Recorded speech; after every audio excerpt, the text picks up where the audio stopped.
Hello and welcome back to Digital Assets Daily. Good morning, good afternoon, or good evening, wherever you are in your corner of the world.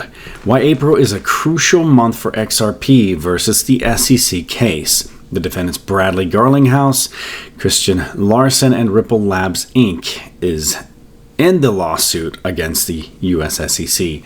And they have filed for a motion for extension. As per the motion, they seek more time to respond against the Commission's proposed redactions of key documents. The defendants want to evaluate as material so that they can see what extent they have objections to the proposed redactions. And then Ripple, as they seek the extension, the motion mentions that the SEC will produce the documents by early next week. Meanwhile, both the parties have agreed to it and just need the court's approval.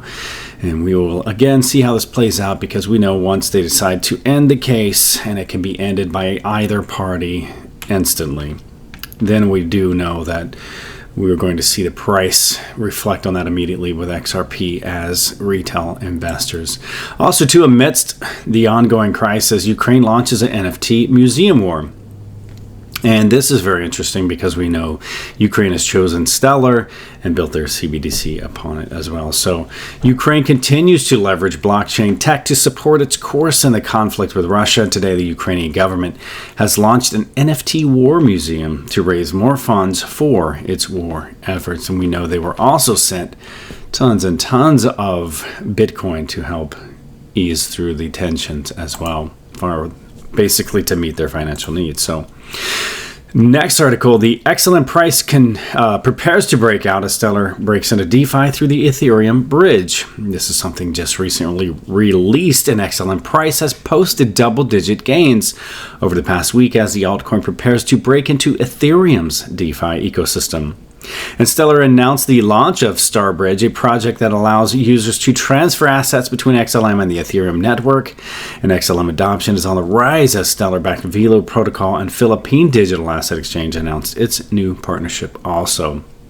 And I think this is going to be very exciting because a lot of people are extremely frustrated with the slow times of Ethereum and the expensive gas fees.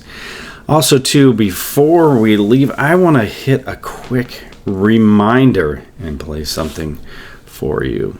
So you mentioned the gold standard. I think you're quite well known for your stance on the gold standard. Would returning to gold standard help the U.S. economy?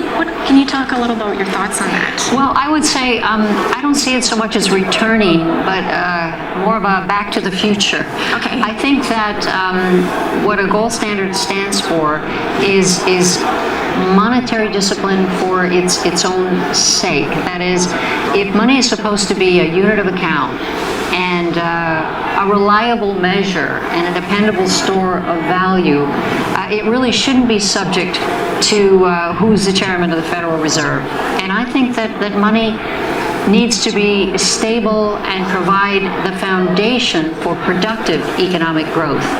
And when money is just a variable that financial markets toss around, or it's part of a derivatives formula, or it's part of someone speculating on currencies, it's not serving the private sector in the sense of providing that reliable unit of account so you can make plans. And under a gold standard, you did have that stability, and I think that's what's missing. And so I like the idea of a gold standard. I mean, it could be used in a very cryptocurrency way. The point is, do you have a unified money system so that when you talk about the international marketplace, everyone is playing on a level monetary playing field? And it's very important to have a rules-based approach. And that's why I'm advocating that we need to look at the virtues of a gold standard and try to come up with something much closer to matching those, and then I think we would have more solid economic growth. And guys, I think that's very important to kind of refresh and bring back as a reminder, especially if you're paying attention to what is now going on in Russia as they're now moving to the gold standard. And guys, remember, as always, before we leave, I want to leave you with a final thought. Without ambition, one starts nothing. Without work, one finishes nothing. The prize will not be sent to you. You have to win it. Remember, this is not financial advice. It's for entertainment purposes only. Much love, and we will catch you in the next one.